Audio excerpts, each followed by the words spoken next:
पुढच्या व्हिडिओकडे आपण जातोय. सविनय कायदेभंग चळवळ. यामध्ये पहिल्याच ओळीमध्ये एक प्रश्न आहे पहा.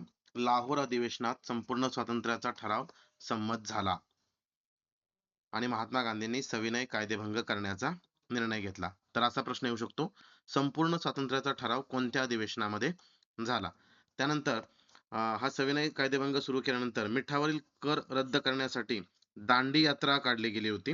तर त्याची माहिती खाली दिलेली पहा. गुजरातच्या समुद्र किनाऱ्यावर दांडी या ठिकाणी ही यात्रा काढणार होते. 12 मार्च 1930 रोजी 78 सहकार्यांसह साबरमतीहून दांडी येथे जाण्यास निघाले. तर 2-3 मुद्दे लक्षात ठेवायचे आहेत. तारीख 12 मार्च 1930, गांधीजी प्रमुख 78 सहकारी निघाले साबरमतीहून दांडीकडे जाण्यासाठी. 385 किलोमीटरचा हा प्रवास होता. त्या ठिकाणी जाऊन मिठावरील मीठ हातात घेऊन मिठावर कर देणार नाही अशा प्रकारचे भूमिका घेतली. 5 एप्रिल 1930 ला त्या ठिकाणी ते पोहोचले आणि मिठाचा कायदा मोडला.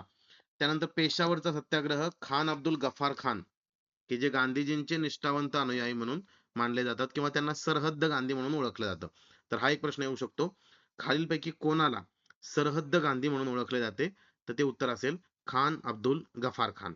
त्यांनी एक संघटना स्थापन केली, तिचं नाव आहे खुदाई खिदमतगार. हे पण लक्षात ठेवायचे. त्यांनी 23 एप्रिलला 1930 येथे पेशावर या ठिकाणी सत्याग्रह केलेला आहे. त्यानंतर सोलापूरचा सत्याग्रह, की जो गिरणी कामगारांमध्ये झाला होता 6 मे 1930 रोजी. तर तो एक सत्याग्रह त्या ठिकाणी लक्षात घ्यायचा आहे आपल्याला. त्यानंतर इथं काही जे ते सत्याग्रहात समाविष्ट लोक होते त्यांचे इथं नावं दिलेत पहा. मलाप्पा धनशेट्टी, श्रीकृष्ण सारडा, कुर्बान हुसेन, जगन्नाथ शिंदे. तर असं विचार यांना फाशी देण्यात आलंय आणि म्हणून या उठावाची संबंधित ही माणसं महत्वाची आहेत.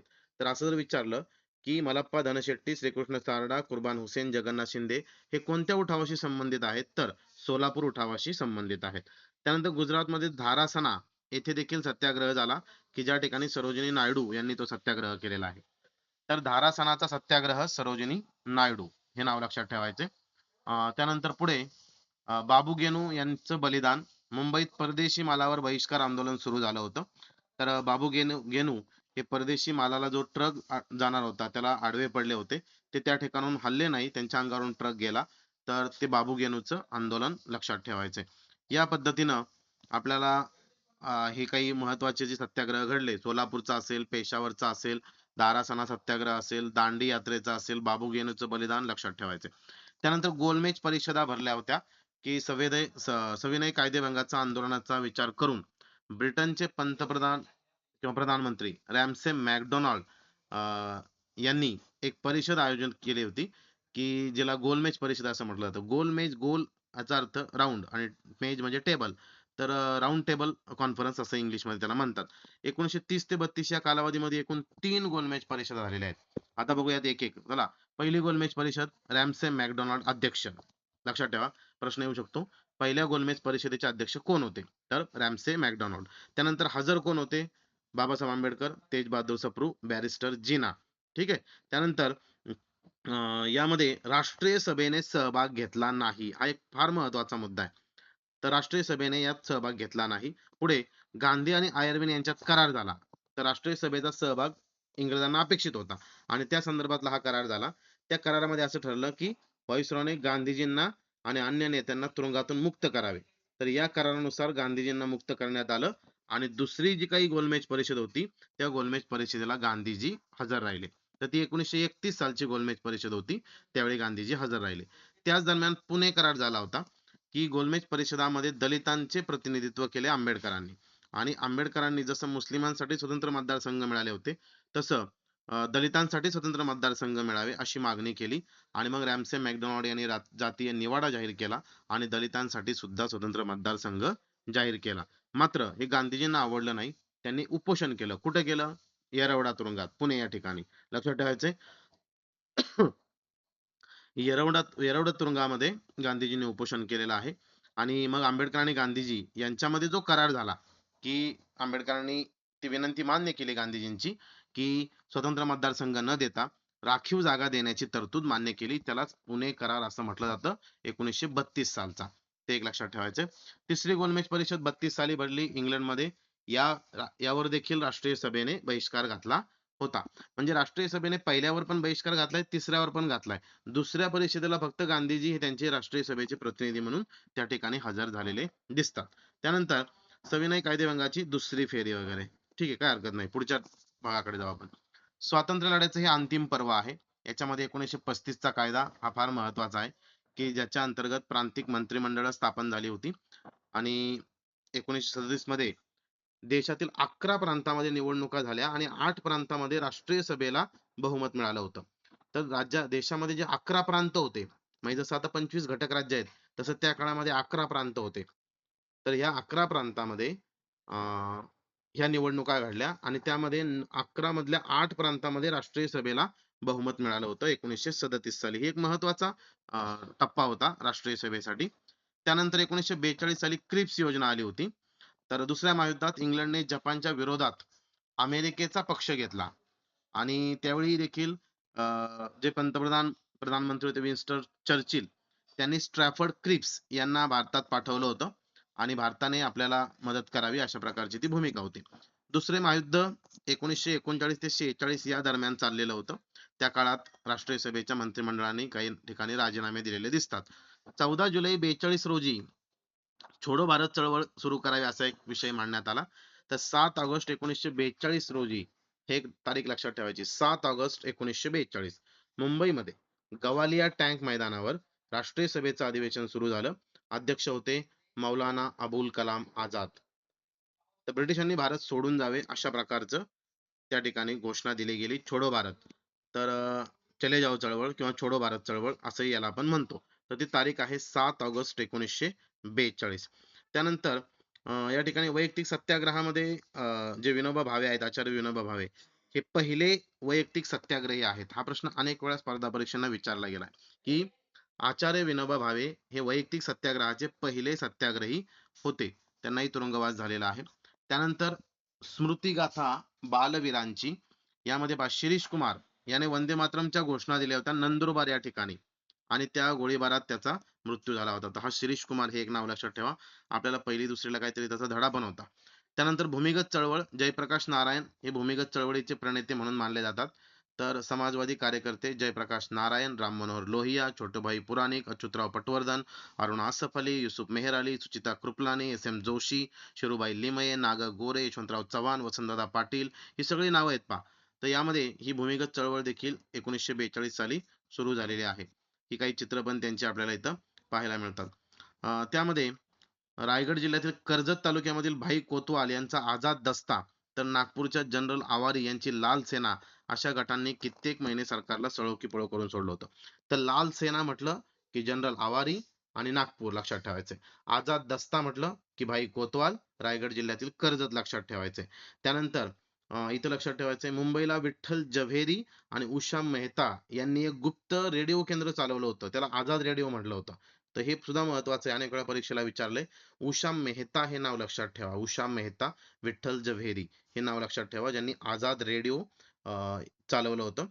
पुढे प्रति सरकारांची स्थापना झाली होती. महाराष्ट्रात सातारा जिल्ह्यात क्रांतिसिंह नाना पाटील 1942 साली एक प्रति सरकार स्थापन केलं होतं, की ज्यालाच आपण पत्री सरकार असंही म्हणत असतो. त्यानंतर पुढे चले जाव चळवळीचं महत्व या ठिकाणी सांगितलंय. आझाद हिंद सेना, सुभाषचंद्र बोस यांनी जपानकडून भारतावर आक्रमण करून इंग्रजांना पराभूत करायचं अशा प्रकारची एक योजना आखली होती आणि त्यासाठी सेना तयार केली होती. त्याला आपण आझाद हिंद सेना असं म्हटलेलं आहे. तर यामध्ये देखील त्यांनी फॉरवर्ड ब्लॉक हा पक्ष स्थापन केलाय. प्रश्न जर विचारला फॉरवर्ड ब्लॉक हा पक्ष कोणी स्थापन केला, तर नेताजी सुभाषचंद्र बोस असं लक्षात ठेवा. त्यानंतर त्यांनी फ्री इंडिया सेंटर स्थापन केलं होतं जर्मनीला गेल्यावर. बर्लिन रेडिओ केंद्रावरून त्यांनी या लढ्यात सहभाग घेतला होता. आझाद हिंद सेनेची स्थापना 1915 पासून रासबिहारी बोस जपानमध्ये राहत होते, त्यांनी केली होती. इंडियन इंडिपेंडन्स लीग नावाची संघटना स्थापन. तर इंडियन इंडिपेंडन्स लीग 1942 च्या पूर्वार्धात जपानने ब्रिटिशांच्या ताब्यातील प्रदेश जिंकले होते, त्याच्यामध्ये त्यांनी सहभाग घेतला होता. त्यानंतर पुढे जाऊन तिला आझाद हिंद सेना असं म्हटलं गेलं आणि सुभाषचंद्र बोस यांनी त्याचं नेतृत्व केलं. त्यानंतर तुम मुझे खून दो मैं तुम्हें आजादी दूंगा हे वाक्य कोणाचं आहे, तर आझाद हिंद सेनेचे डॉक्टर सुभाषचंद्र बोस यांचं आहे, नेताजी सुभाषचंद्र बोस यांचं आहे. त्यानंतर या आझाद हिंद सेनेतील महिला जे पथक होतं, त्या महिला पथकाचे प्रमुख होत्या झाशीची राणी हे महिला पथक होतं. त्याच्या प्रमुख होत्या कॅप्टन लक्ष्मी स्वामीनाथन. हे एक नाव लक्षात ठेवायचंय.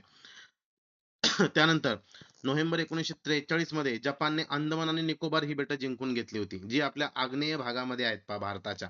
तर ही जी 2 बेटं आहेत, अंदमान निकोबार बेटं, ही जिंकून घेतली आणि त्याला नेताजींनी शहीद आणि स्वराज्य अशी नावं दिली होती. ही 2 नावं लक्षात ठेवायची. त्यानंतर अपघात झालाय सुभाषचंद्र बोस यांचा 1945 साली. या व्यतिरिक्त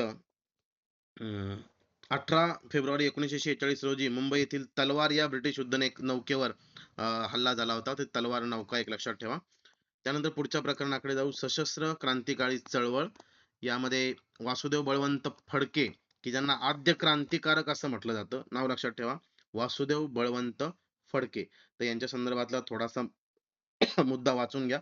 आणि या वासुदेव बळवंत फडके यांना शस्त्रविद्येचे जे शिक्षण दिलंय ते दिले होते वस्ताद लहुजी साळवे यांनी. तर हे एक नाव लक्षात ठेवा, वस्ताद लहुजी साळवे. त्यांना पकडलं सरकारने आणि एडनच्या कारागृहात पाठवलं, तिथे त्यांचा मृत्यू झाला. त्यानंतर चाफेकर बंधू विषयी मागाशी सांगितलं होतं. 1857 साली प्लेगची साथ आली. त्यानंतर रँड याने जुलूम जबरदस्ती केली. तर चाफेकर बंधू म्हणजे दामोदर बाळकृष्णास वासुदेव, हे 3 बंधू पुण्याचे, की ज्यांनी 1897 साली रँडचा वध केला आणि त्याच्या नंतर त्यांना फाशी देण्यात आलं. त्यानंतर अभिनव भारत ही एक संघटना 1900 साली सावरकरांनी नाशिक येथे मित्रमेळा ही संघटना स्थापन केली आणि तिलाच पुढे 1904 साली अभिनव भारत असं नाव दिलं. तसंच त्यांचं भारतीय स्वातंत्र्य समर हे पुस्तक, 1857 स्वातंत्र्य समर हे पुस्तक, हे पण आपण अगोदरच चर्चा त्याच्यावर केलेली आहे. नाव लक्षात ठेवू. 1900 मित्रमेळा संघटना, नाशिक, विदा सावरकर आणि त्या संघटनेचं अभिनव भारत 1904 साली. ठीक आहे. त्यानंतर माझी जन्मठेप हे त्यांचं आत्मचरित्र आहे सावरकरांचं. त्याचा उल्लेख या ठिकाणी केलेला आहे. 1938 साली मुंबई येथे भरलेल्या मराठी साहित्य संमेलनाचे सावरकर अध्यक्ष होते. पुढे जाऊ. बंगालमध्ये देखील काही क्रांतिकारी चळवळी घडल्या. त्यामध्ये बंगालमध्ये एक समिती होती, अनुशीलन समिती, ही क्रांतिकारी संघटना होती. तर अरविंद घोष यांचे बंधू बारिंद्र कुमार घोष हे नाव लक्षात ठेवायचंय. अनुशीलन समिती म्हणलं की बारिंद्र कुमार घोष यांनी ती स्थापन केली होती. कोलकात्याजवळ माणिकतोळा या ठिकाणी त्यांनी बॉम्ब तयार करण्याचं एक केंद्र उभारलं होतं. 1908 साली खुदिराम बोस आणि प्रफुल्ल चाकी या अनुशीलन समितीच्या सदस्यांनी किंग्सफोर्ड या न्यायाधीशाला ठार करण्याची योजना आखली होती. तर हे हे लक्षात ठेवायचं. उदाहरणार्थ चाफेकर बंधू म्हणलं की रँडचं खून आलं. त्यानंतर खुदिराम बोस आणि प्रफुल्ल चाकी म्हटलं की किंग्सफोर्डवर हल्ला करायचा तो मुद्दा आला. अजूनही नावं येणार आहेत काही, ती लक्षात ठेवा. त्यानंतर पुढे जाऊन रासबिहारी बोस आणि सचिंद्रनाथ सन्याल यांनी देखील लॉर्ड हार्डिंग्जवर बॉम्ब फेकण्याचं धाडसी कृत्य केलं होतं. तर लॉर्ड हार्डिंग्ज हा गव्हर्नर जनरल होता. त्याच्यावर बॉम्ब फेक करणं सोपं नव्हतं. तर ते त्याच्या संदर्भातले व्यक्ती आहेत रासबिहारी बोस, हे नाव लक्षात ठेवायचे. त्यानंतर मद्रास प्रांतातही वांची अय्यर या क्रांतिकारकाने ऍश या अधिकाऱ्याला ठार केलं होतं. तर याच्या संदर्भातला मला वाटतं की एखादा प्रश्न 100% येऊ शकतो. उदाहरणार्थ जसं मी आता म्हटलं, चाफेकर बंधू रँड, त्यानंतर किंग्सफोर्डची हत्या, खुदिराम बोस आणि प्रफुल्ल चाकी, त्यानंतर हार्डिंग्जवर हल्ला रासबिहारी बोस, त्यानंतर ऍशला ठार मारलंय वांची अय्यर याने. पुढे जाऊन इंडिया हाऊस म्हटलेलं आहे. परदेशातील भारतीय क्रांतिकारकाकडून सहाय्यक मिळत असे. लंडन येथे इंडिया हाऊस स्थापन केलं पंडित श्यामजी कृष्ण वर्मा यांनी. हे एक लक्षात ठेवायचंय. त्यानंतर मादाम कामा यांनी जर्मनीत स्टुटगार्ड येथे भरलेल्या जागतिक समाजवादी परिषदेत भारताच्या स्वातंत्र्याचा प्रश्न उपस्थित केला होता. असं जर विचारलं की स्टुटगार्ड येथे भरलेल्या जागतिक समाजवादी परिषदेत भारताच्या स्वातंत्र्याचा प्रश्न कोणी उपस्थित केला, तर इथं चित्रासहित दिलंय पहा, मादाम कामा. तसंच आता हे एक नाव परत एकदा मी विचारतो तुम्हाला, की लंडन या ठिकाणी इंडिया हाऊसची स्थापना कोणी केली, तर उत्तर आहे पंडित श्यामजी कृष्ण वर्मा यांनी. त्यानंतर इंडिया हाऊसशी संबंधित असलेला दुसरा एक महत्वाचा क्रांतिकारी मदनलाल धिंगरा, की ज्याने कर्झन वायली या इंग्रजी अधिकाऱ्याला ठार केले. मी पुन्हा पुन्हा सांगतोय, कुणी कुणाला ठार केलं एका कागदावर लिहून घ्या आणि ते पाठ करा. त्यानंतर गदर चळवळ. गदर ही एक क्रांतिकारी प्रमुख संघटना होती आणि लाला हरदयाळ यांनी ही संघटना स्थापन केली होती. तर गदर म्हणजे विद्रोह आणि या संघटनेचं मुखपत्राचं नाव सुद्धा गदर असंच होतं. गदर संघटना म्हटलं की लाला हरदयाळ, पांडुरंग सदाशिव खानखोजे, भाई परमानंद, ही 3 नावं लक्षात ठेवा. लाला हरदयाळ तर जास्त लक्षात ठेवा. त्यानंतर काकोरी कट हा एक महत्वाचा कट होता. तर रेल्वेतून खजिना चालला होता आणि तो खजिना लुटण्याचा जो कट होता त्याला काकोरी कट असं म्हणतात. तर या कटाचं नेतृत्व चंद्रशेखर आझाद, रामप्रसाद बिस्मिल, योगेश चटर्जी आणि सचिंद्रनाथ सन्याल या चौघांनी केलं होतं. तर हे काकोरी कट हा आपल्याला लक्षात ठेवायचा आहे, की सरकारचा खजिना लुटण्याचा हा कट होता. त्यानंतर भगतसिंग यांनी चंद्रशेखर आझाद, भगतसिंग, राजगुरू, सुखदेव यांनी 1928 साली दिल्लीच्या फिरोजशाह कोटला मैदानावर हिंदुस्थान सोशलिस्ट रिपब्लिकन असोसिएशन या संघटनेची स्थापना केली होती. ते एक लक्षात ठेवायचंय. त्यामध्ये पुढे चितगाव कट हा एक महत्वाचा कट आहे पहा. सूर्यसेन आणि चितगाव कट हे नाव लक्षात ठेवायचंय. तर अगदी फार तुम्ही डिटेलमध्ये नाही वाचलं तरी चालेल. मी सांगतोय तेवढं लक्षात ठेवा. चितगाव कट, सूर्यसेन बंगालमधील चितगाव येथील क्रांतिकारी गटाचे प्रमुख. तर त्यांनी 2 शस्त्रागारातील शस्त्रास्त्र ताब्यात घेतली. टेलिफोन यंत्रणा वगैरे तोडून टाकली. 18 एप्रिल 1930 ला. त्यानंतर 16 फेब्रुवारी 1933 रोजी सूर्यसेन आणि त्यांचे सहकारी पकडले गेले आणि त्यांना फाशीची शिक्षा झाली. त्यामध्ये कल्पना दत्त यांना जन्मठेप झाली, तर प्रीतिलता वड्डेदार यांनी पोलिसांच्या हाती न लागता आत्माहुती दिली. तर ह्या ज्या त्यांच्या सहकारी आहेत, कल्पना दत्त, प्रीतिलता वड्डेदार, ह्या चितगाव कटाशी संबंधित आहे. मगाशी आपण काकोरी कट पाहिला होता, हा चितगाव कट वेगळा आहे, हे लक्षात ठेवायचंय. त्यानंतर पुढे जालियनवाला बाग हत्याकांड आपल्याला माहिती आहे, की त्याला जबाबदार कोण होतं? तर जनरल ओडवायर होता, तो प्रमुख होता. आणि जो गोळ्या झाडल्या होत्या तो डायर होता, जनरल डायर. ओके. आणि हा ओडवायर होता. तर त्याचा वध सरदार उधम सिंह यांनी 1940 साली इंग्लंडमध्ये केला. म्हणजे त्याचा सूड घेतलाय बा.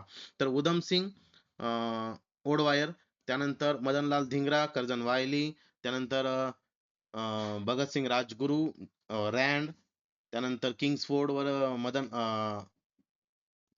किंग्सफोर्ड आणि एक सेकंड अनुशीलन सभा, खुदिराम बोस आणि प्रफुल्ल चाकी, त्यानंतर रासबिहारी बोस, ही नावं जी आहेत. त्यानंतर अनेक एक नाव होतं पाहिजे तर ऍशचा खून केलेला तो वांची अय्यर, ही नावं सगळी तोंडपाठ करून टाका.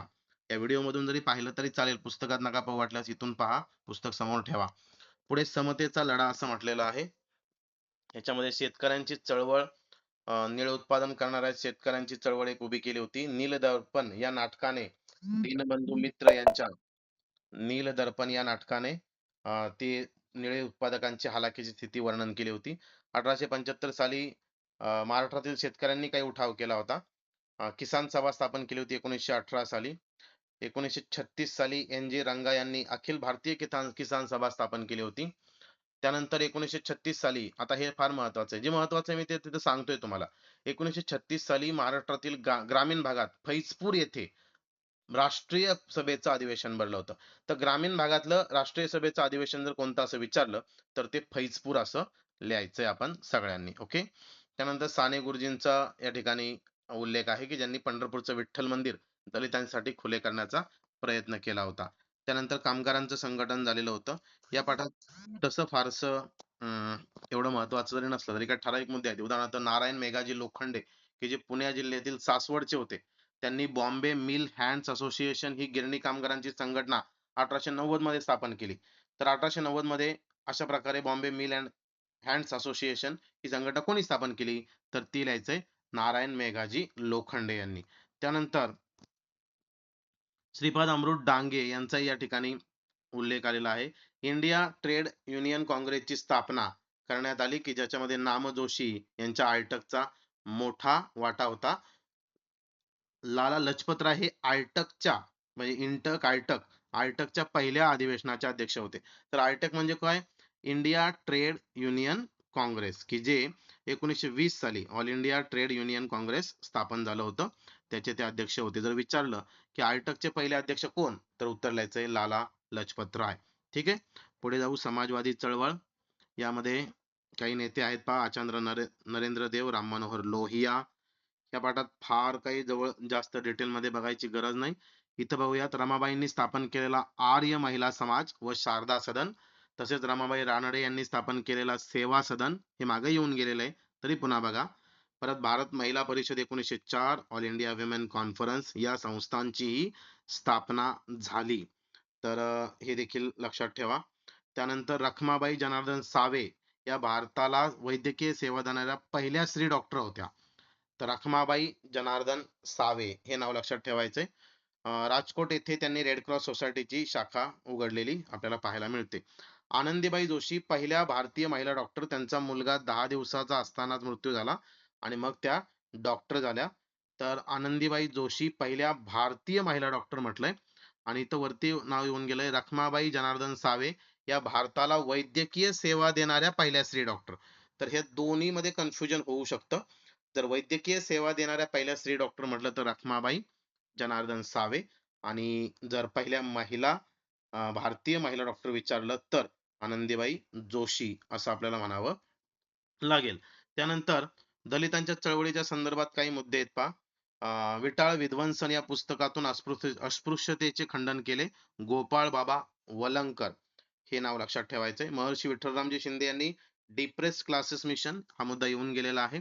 राजर्षी शाहू महाराजांचं कार्य मोठं आहे. त्यामध्ये बलुतेदार पद्धती नष्ट केली, प्राथमिक शिक्षण सक्तीचं केलं, त्यानंतर व्यवसायांना प्राधान्य दिलं, प्राथमिक शिक्षणाचा कायदा केला, रोटी-बेटी व्यवहार, बेटी बंदी व व्यवसाय बंदी असे 3 निर्बंध जाती व्यवस्थेत होते. त्याच्यावर त्यांनी काम केलं. तर हे एक लक्षात ठेवा. दक्षिण भारतामध्ये ठक्कर बाप्पा हे एक नाव लक्षात ठेवायचंय. बाकी याच्यामध्ये फार काही पाहण्याची गरज नाही. आता बाबासाहेब आंबेडकरांचा मुद्दा आलाय. आपण पाहिलं होतं मूकनायक, बहिष्कृत भारत, जनता, समता, प्रबुद्ध भारत हे सुद्धा नाव आपण त्याच्यामध्ये पाहिलं होतं. आता यामध्ये समता अशी वृत्तपत्रे सुरू केली. तर समता ठीक आहे. आणि बाबासाहेब आंबेडकरांनी स्वतंत्र मजूर पक्ष स्थापन केला होता. हे एक लक्षात ठेवा. स्वतंत्र मजूर पक्ष कोणी स्थापन केला होता? तर डॉक्टर बाबासाहेब आंबेडकर यांनी 1942 साली शेड्यूल्ड कास्ट फेडरेशनची देखील स्थापना केली होती. त्यांनी 2 सत्याग्रह केले होते. महाडच्या चौदार तळ्याचा सत्याग्रह इथं चित्र दाखवलंय. तर हे चित्र देखील विचारलं जाऊ शकेल. आणि त्याचं साल आहे 1927 आणि पुढे 1930 साली त्यांनी काळाराम मंदिर प्रवेश केलं होतं ते नाशिक या ठिकाणी केलं होतं.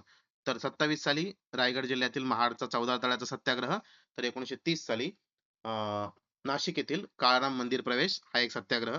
1956 मध्ये नागपूर येथे त्यांनी बौद्ध धर्माचा स्वीकार केलाय. तर ती जी भूमी आहे त्याला दीक्षाभूमी असं म्हटलं जातं आणि अशाच प्रकारचं एक विहार मुंबईला आहे त्याला चैत्यभूमी असं म्हटलं जातं. त्यानंतर स्वातंत्र्य प्राप्ती हा एक मुद्दा आहे. तो पुढच्या व्हिडिओमध्ये आपण बघू.